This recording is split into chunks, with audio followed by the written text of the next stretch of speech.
When it comes to restarting, I think the key is we need to look at this like a reset, right? And as much as there's hard things for us to look through, I think that we should say, how can I come back better than I was before?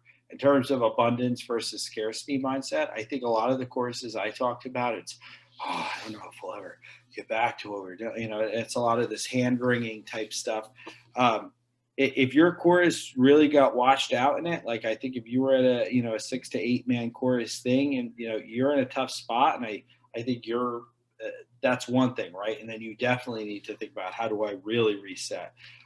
Everyone else, I think the key is, how do you use this as an opportunity to kind of start anew? And even if your program is different than it was before, how are you going to make it better and more enjoyable and more fulfilling, and accomplish the goals well? So, like, even, for example, we, with literally 2.5 hours notice for the final confirmation, had our first outdoor rehearsal because our church isn't opening until July.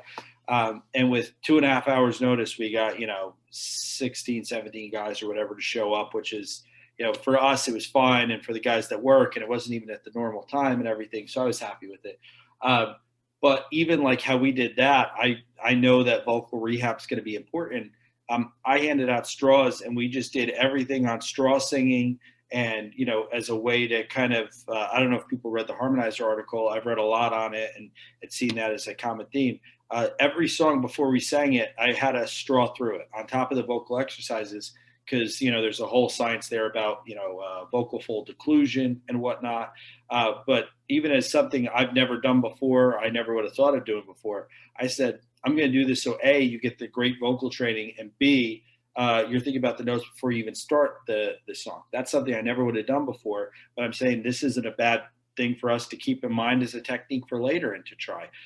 My biggest thing is, A, I want to look at it, and we're doing it as a soft launch into a hard launch. We're doing actually 2 sets of soft launches into a hard launch for reopening.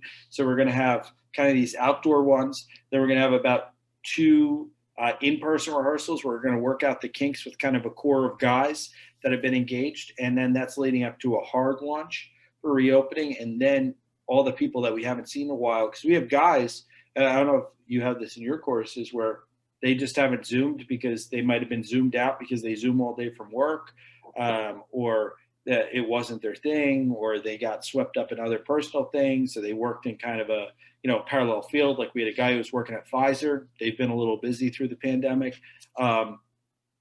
Obviously, everyone has their scenarios.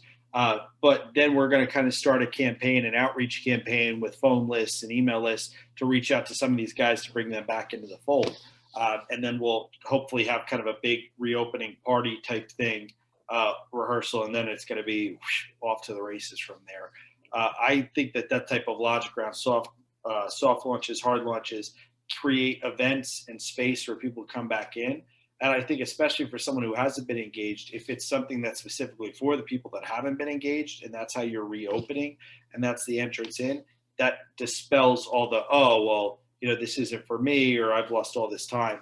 And that's why we're kind of campaigning and actively doing it that way, to make sure that everything process-wise for the new reality of what we're operating in, because we do have some new space constraints and health constraints to our church, that everything's locked and grooved, and we're opening the door, taking care of all of people's concerns, and kind of, I can't because of this, personally, as a group, and everything. And I think that's kind of a good framework for reopening. I don't know. Any thoughts on that? Questions? I know it's a lot, but I know it's a topic a lot of people are going through. That's how we've kind of discussed it as a board. And it was funny, Deke Sharon last night on the show had a little blip, and he said, people are dying to hear people to sing. They want you back out there. He said, it doesn't matter if you sing the same 2 songs over and over. People just want to hear your voice in person. They want to see people out there singing. So if you just, we were talking about learning a new song to come back and sing in the fall or something. So it's just, you got to keep guys engaged and keep their minds off their troubles. It's true. That's true. I think we've all been thinking about restarting the choruses sort of coming out of COVID. And I think of it as, you're on a plane landing in really bad weather, and it's going to be bumpy. like, I was talking to a couple of the more senior guys in our chorus, and they were talking about how important it's going to be to start a new song.